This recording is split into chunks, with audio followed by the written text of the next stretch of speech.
Have you ever thought about what would happen if you faced a heart attack all by yourself? It's a frightening situation, isn't it?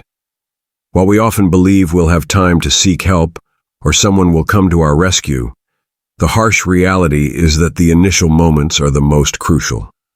What you choose to do or not do during that time could be the difference between life and death. Every year, too many people experience heart attacks alone. However, there is good news. If you know what to do and act quickly, even if you're on your own, you can survive. That's why it's so important to be prepared and remain calm in such critical moments. Hey everyone, welcome back to Bloom and Nourish. In this video, we are going to go through 7 vital steps you can take the moment you suspect a heart attack and you find yourself alone. These steps are straightforward, practical, and can save your life. You do not need to be a medical professional or have fancy gadgets, just a bit of knowledge and the presence of mind to act quickly. We will discuss how to identify the first signs of a heart attack, what immediate actions you should take, how to lessen the strain on your heart, and even what simple actions can buy you some extra time until help arrives. Stick with us till the end, as the last few steps are often overlooked. Yet they could be the ones that make the biggest difference in your survival. Don't wait until it's too late to understand the signals your body is sending you. Let's delve into this essential topic together. Number 1. Recognizing the warning signs.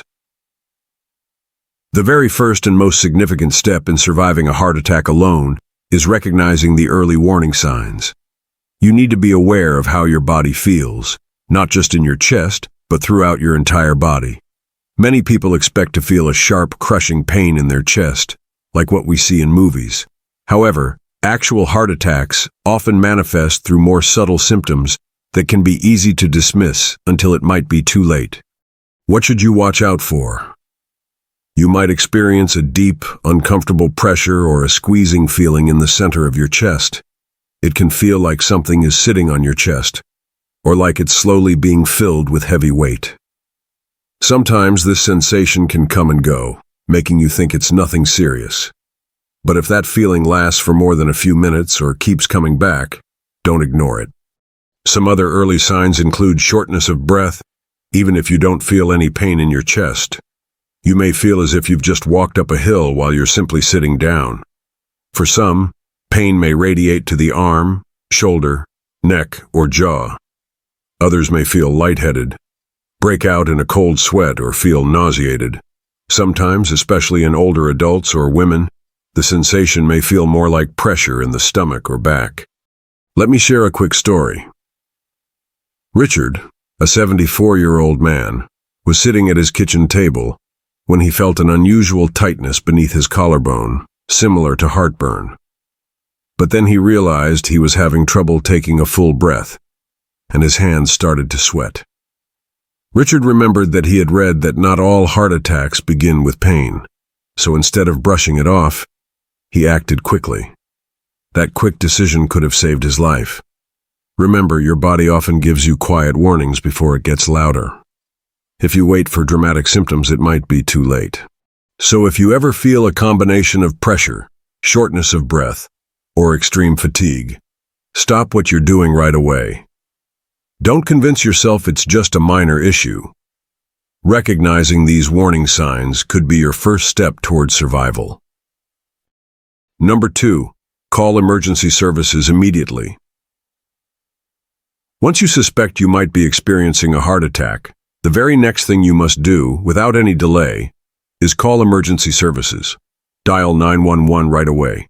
Do not wait and see if the symptoms go away. Do not attempt to drive yourself to the hospital, and do not think that you might be overreacting. The sooner you call for help, the better. A heart attack is not something that just goes away on its own. Every single minute counts. The longer your heart goes without oxygen, the more damage occurs. By calling 911, you ensure that trained professionals are on their way to you, coming prepared with medical equipment and the expertise to save your life. Consider the experience of Linda, a 78-year-old woman who felt a strange ache in her left shoulder, followed by nausea and cold flashes. Although she thought about calling her son, she remembered what a nurse had told her. If you might be having a heart attack, call 911 first. She made that important call. By the time the ambulance arrived, her symptoms had worsened, but because of her quick thinking, the team was ready to help her immediately. That call, very well, may have saved her life. You don't need to be completely sure you're having a heart attack to call for help. Emergency dispatchers are trained to handle these situations, and they would prefer to send help for a false alarm than to miss a chance to save your life. If you live alone, keep your phone in a place where it's easy to grab, especially during emergencies. If you struggle to speak, familiarize yourself with any emergency call features on your phone that allow you to reach help quickly. If you're still finding this information helpful, please let me know by commenting number 2 below. And if you haven't subscribed yet, consider doing so and turning on notifications to keep receiving valuable content like this. Your support motivates us to continue creating informative and inspiring content. Number 3. Chew an aspirin slowly and calmly. After calling for emergency help, the next step you can take is quite simple. Chew an aspirin. If you have access to a standard 325 mg aspirin and you're not allergic or are on blood thinners that might complicate things, this small action can significantly increase your chance of surviving a heart attack. Make sure you chew it slowly, even if you feel anxious or shaky.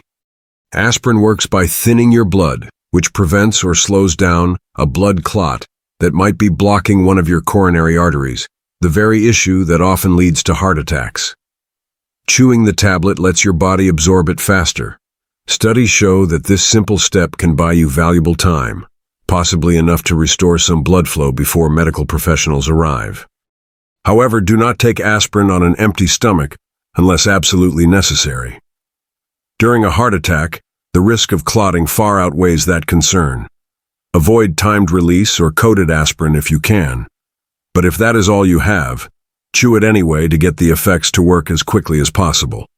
For example, consider Joe, a 72-year-old man who felt a tightness in his chest spreading to his neck. Remembering he had a bottle of aspirin, he took one while waiting for the paramedics.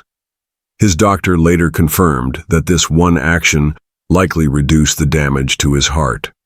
So be sure to have aspirin readily accessible, whether in your kitchen drawer, nightstand, or even tucked in your wallet. Regularly check that it hasn't expired, and let family members know where it is located in case they need to assist you. Chewing aspirin at the start of a heart attack isn't just a tip. It's a proven life-saving measure used by emergency responders all around the world. In those critical moments, it can mean the difference between walking out of the hospital or never making it there. Number 4. Sit or lie down to protect your heart. Once you've called for help and taken aspirin, the next critical step is to stop moving. Sit or lie down in a comfortable position. Now is not the time to pace, rush around, or try to unlock the door unless it's necessary. Any extra physical effort adds strain to your heart, which is already in distress. The safest position is to sit against a wall or chair with your back supported, feet flat, and arms relaxed. This helps minimize strain on your heart while you wait for paramedics. If you feel faint or dizzy, it's best to lie down on your side with your head slightly elevated. It's natural to feel embarrassed about calling for help and sitting still. But remember, doing nothing is indeed doing something. It allows your heart to stabilize. It calms your breathing and helps your body conserve oxygen. Take the story of Alice, an 81-year-old woman. When she experienced pressure in her chest, her first instinct was to tidy up her kitchen. Instead, she remembered her doctor's advice. If you think it's your heart, sit down and wait for help. She plopped down in her favorite recliner, and that stillness likely prevented her symptoms from worsening. So if you feel symptoms like pressure, shortness of breath, or dizziness, stop what you're doing right away. Stay as still as possible to give your body a chance to focus solely on survival. Number 5. Unlock your door for emergency responders. If you still have enough strength after you've called for help and settled down, One of the most valuable things you can do is unlock your front door. It may seem minor, but remember, every second counts in an emergency, and a locked door could delay your treatment. While paramedics are trained to force entry when needed, that takes time and adds unnecessary stress. By unlocking it beforehand, they can enter directly and start assisting you right away. This small step could save you precious minutes that might just be vital for your heart. Before an emergency arises, think about how your home is set up. Is it easy to open the door from the inside?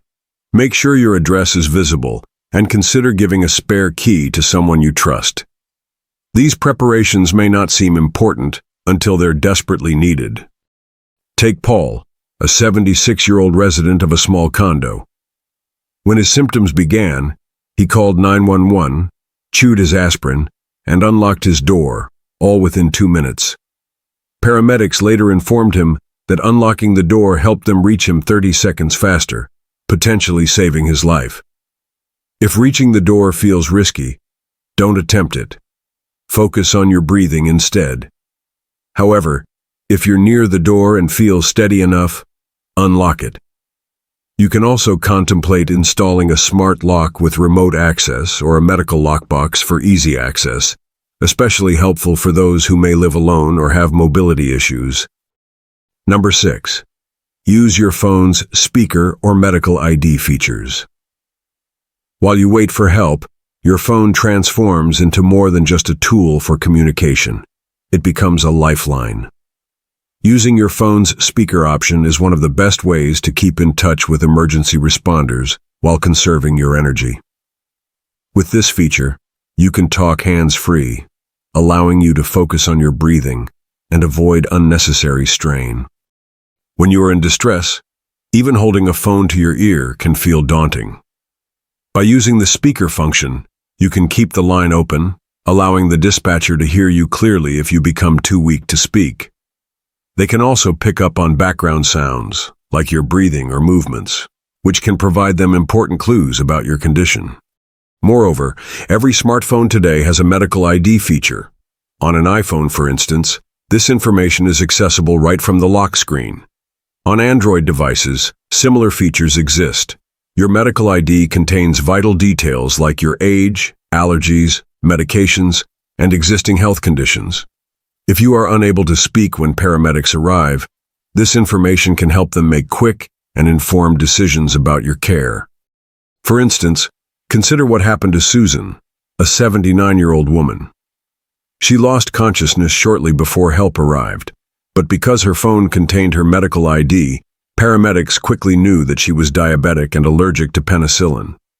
This saved valuable time and helped them avoid giving her treatments that could have worsened her situation. It's simple to set up your medical ID and takes less than 5 minutes. Include your name, date of birth, medications, allergies, and emergency contacts. Having this ready is essential not just for tech-savvy individuals, but for anyone who may need help. So if you feel the first signs of a heart attack coming on, activate the speaker function on your phone. Stay connected with emergency responders. Their calm voice can offer comfort while you wait. Number 7. Slowing your breath to steady your heart. In the midst of a heart attack, it's easy to succumb to panic. Your chest tightens, your thoughts race, and everything feels overwhelming. However, your breath can serve as one final tool in your arsenal. Using your breath wisely can help calm your nervous system just enough to give your heart a fighting chance. Controlling your breathing isn't about curing the heart attack, but rather about preventing your body from escalating into shock while you wait for help. The more anxious you become, the quicker your heart may race. Slowing your breath can help stabilize that rhythm. It doesn't require any special techniques. Just try this simple exercise. Inhale slowly through your nose for about 4 seconds, hold briefly, and then exhale gently through your mouth for 6 seconds. Repeat this process. Focusing on this rhythm provides your body with a steady anchor and can help prevent your heart from going into dangerous, irregular rhythms that stress can trigger. Consider Frank, an 83-year-old man. When pain struck, he felt as if he were drowning in fear. But he remembered a simple breathing method his doctor had taught him during a visit. He focused on controlling his breath, keeping still, and calming himself down.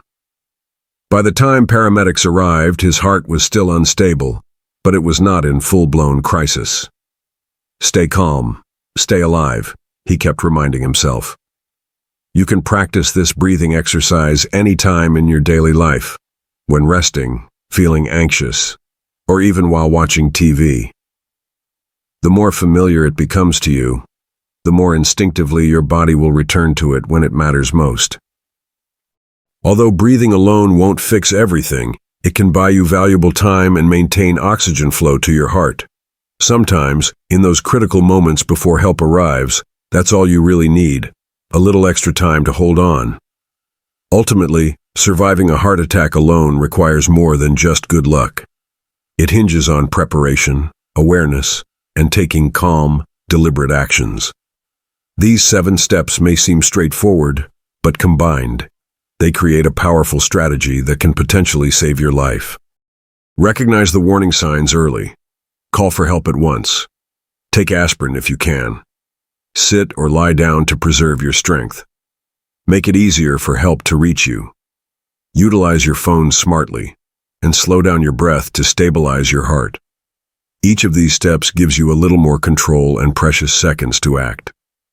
Heart attacks can feel isolating and terrifying. However, by knowing these essential actions, you empower yourself. Even when you're on your own, you're not helpless. You don't have to face this alone. Take a moment to reflect on what you've learned today. Was there a particular step that stood out to you? Is there something you hadn't thought about before? Think about how you can apply this knowledge in your life, and consider sharing it with someone you care about. This could be invaluable not just to you, but to them as well. We thank you for taking the time to watch this video. Please share your thoughts in the comments below. Let us know one important lesson you've learned today and how you intend to use it. Your engagement means a lot to us and motivates us to keep producing helpful content. If you found this information valuable, please like this video, subscribe to our channel, and don't forget to share it with your friends. Your support is crucial in helping us create more informative and inspiring content. Thank you for watching, and we'll see you in the next video.